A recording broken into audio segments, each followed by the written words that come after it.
Make a note of the set temperature before entering maintenance monitor mode. Then turn off the remote. Press and hold the up and down buttons together until 03 comes up. Then turn the unit back on so the power light and priority light are illuminated. Press the up button several times until you get to maintenance monitor 31.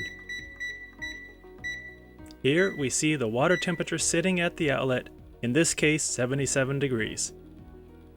Turn on the faucet that you want to test.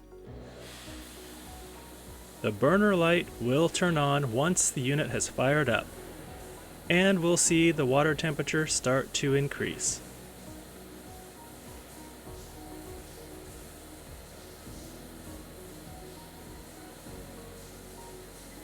Once the unit hits the set temperature, it will maintain it within 2 degrees.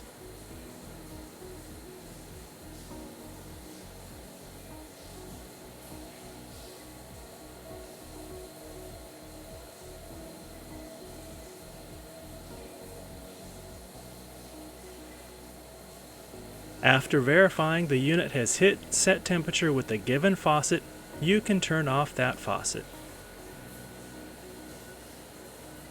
The burner light will turn off and you can press and hold the up and down buttons to exit maintenance monitor mode.